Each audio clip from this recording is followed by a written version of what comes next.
भगवान के नाम जप का विज्ञान। लेखक स्वामी त्रिभुवन दास जी महाराज। कर्मों से नाम जप की विशेषता। शंका। पापों की मात्रा के अनुसार नाम जप की संख्या का विधान मानने पर तो नाम जप भी अन्य पुण्य कर्मों के अनुष्ठान के समान ही वाणी से किया जाने वाला पुण्य कर्मानुष्ठान ही सिद्ध होगा। ऐसी दशा में नाम में पुण्य कर्म से क्या विशेषता रह जाएगी? समाधान। शास्त्रीय पुण्य कर्मानुष्ठान में जाति, देश, काल आदि के नियमों का पालन करना अत्यावश्यक है।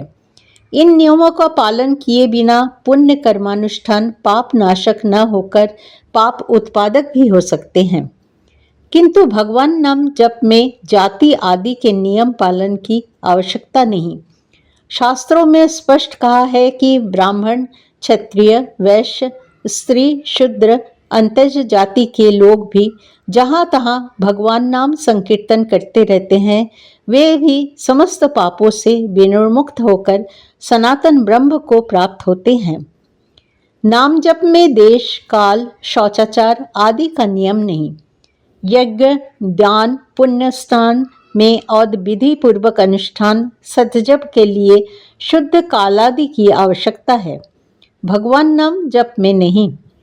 चलते फिरते, खड़े रहते, ऊँघते, खाते पीते कृष्ण कृष्ण ऐसा संकीर्तन करके मनुष्य पाप रूपी किंचुल से छूट जाता है। अपवित्र हो या पवित्र, सभी अवस्थाओं में कमल नयन भगवान का स्मरण जो करता है वो बाहर भीतर पवित्र हो जाता है।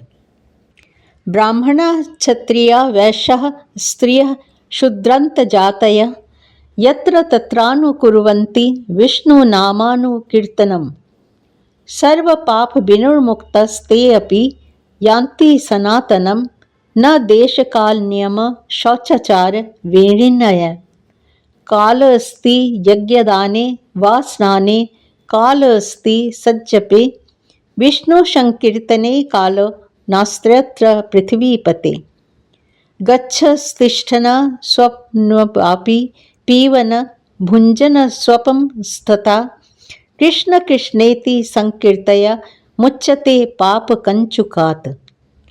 अपवित्रः पवित्रो वा सर्वावस्थां गतोऽपि वा यः स्मरेत पुंडरीकाक्षं सः वायाभंतरं शुचि। शंका। सज्जप में काल का नियम है, कालो अस्ति सज्जपे, ऐसा जब स्पष्ट कहा है तब नाम जप में कालादि का नियम नहीं, ऐसा कहना परस्पर विरुद्ध है। समाधान।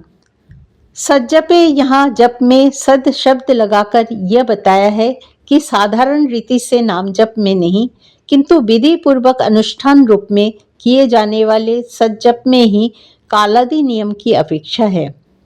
इसी अभिप्राय से तुलसीदास जी ने कराल कलिकाल में जप को भी साधन नहीं माना। ये ही कलिकाल न साधन दूजा, जोग यज्ञ जप तप व्रत पूजा। कुछ विद्वानों का कहना है कि गुरु द्वारा दिए गए मंत्र विशेष का स्नान आदि से पवित्र होकर पवित्र देश काल में जप करने का विधान है, उसी को यहाँ सज्जप शब्द से कहा है, सर्वसाधारण भगवान नाम को नहीं। यही कारण है कि इस रहस्य को जानने वाले गुरुजन अपने शिष्य को गुरु मंत्र के अतिरिक्त सर्व अवस्था में जप करने योग्य छोटा सा भगवान नाम अलग से बताते हैं। नाम जप और उससे फल में भेद। विधि पूर्वक किए गए यज्ञ से नाम संकीर्तन रूप यज्ञ 10 गुना श्रेष्ठ है और उपांशु जप 100 गुना तथा मानसिक जप 1000 गुना श्रेष्ठ है। विधि यज्ञ जप यज्ञो विशिष्टे दशाभि गुणै उपांशु स्याच्छत गुण सहस्रो मानस स्मृत। मनुस्मृति। इस श्लोक में मनु महाराज ने नाम जप के वाचिक, उपांशु और मानसिक ये 3 भेद बताए हैं। जो जप वाणी से इतनी जोर से बोलकर किया जाता है कि उसे दूसरे लोग भी सुन सकते हैं, उस जप को वाचिक जप कहते हैं। जो जप होठ हिलाते हुए इतने मंद स्वर में किया जाता है कि दूसरे लोग सुन नहीं सकते, जप करने वाला ही सुन पाता है, उसे उपांशु जप कहते हैं। जो जप केवल मन से ही किया जाता है, उसे मानसिक जप कहते हैं।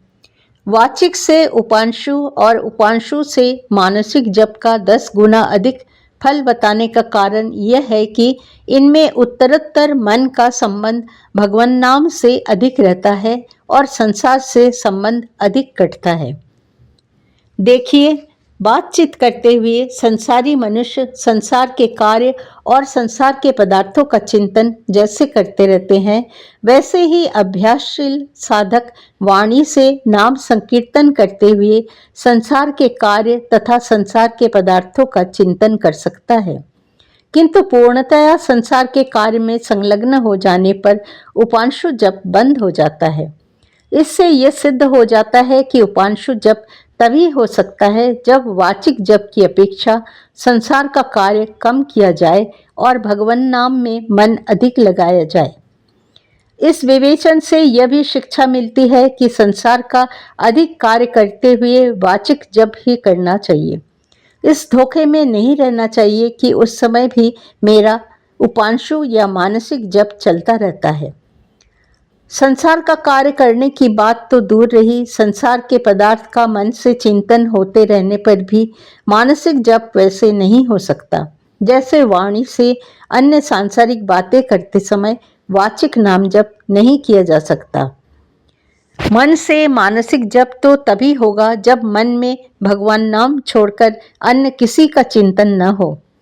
ऐसी दशा में यह सिद्ध हो जाता है कि उपांशु जप की अपेक्षा भी मानसिक जप में संसार के संबंध का अधिक त्याग और भगवान नाम से अधिक संबंध होता है।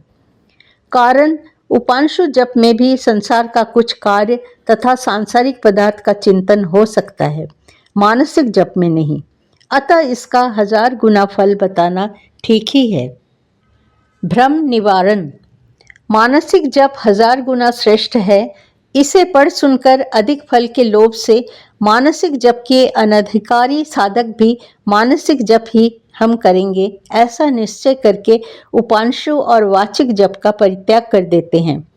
उनसे जब हम यह पूछते हैं कि अब जब आप मानसिक जप करने बैठते हैं तब आपका मन भगवान नाम को छोड़कर अन्य का चिंतन तो नहीं करता, तो वे कहते हैं कि शायद घंटे भर में सब मिलाकर 2-4 मिनट भगवान नाम का चिंतन होता है, बाकी समय तो अन्य का ही चिंतन चलता रहता है। यह उत्तर सुनकर हम उनसे पुनः प्रश्न करते हैं कि एक व्यक्ति को आपने मंदिर में 4 से 5 बजे तक बैठने को कहा, उसी समय वो बाजार में भ्रमण करता हुआ आपको मिला। ऐसी दशा में उस व्यक्ति द्वारा 1000 बार शपथ करके कहने पर भी जब आप यह नहीं मानते कि वो व्यक्ति 4 से 5 बजे तक मंदिर में बैठा रहा, तब 56-58 मिनट अन्य चिंतन मन करता रहा, ऐसा स्वयं अनुभव करके भी यह कैसे मानते हैं कि मन 1 घंटे मानसिक जप करता रहा। अधिक लाभ के लोभ से तो आप वाचिक उपांशु जप के लाभ से भी वंचित रह गए। इसके विपरीत एक साधक झांझ करताल बजाकर वाणी द्वारा उच्च स्वर से नाम संकीर्तन में इतना तन्मय हो जाता है कि बाजे गाजे के साथ कोलाहल करती हुई पास से निकलकर जाती हुई बारात का भी पता उसे नहीं चलता। अल्प फल प्रदायक कहे जाने वाले ऐसे वाचिक जप का मानसिक जप से कम फल नहीं होता। इसका एकमात्र कारण यही है कि जिस जप या साधना द्वारा साधक के मन का भगवान से अधिक संबंध जुड़ता हो और संसार से संबंध कटता हो, वही जप या साधना श्रेष्ठ मानी जाती है। साधनाओं में स्वरूपतः श्रेष्ठता अश्रेष्ठता नहीं होती।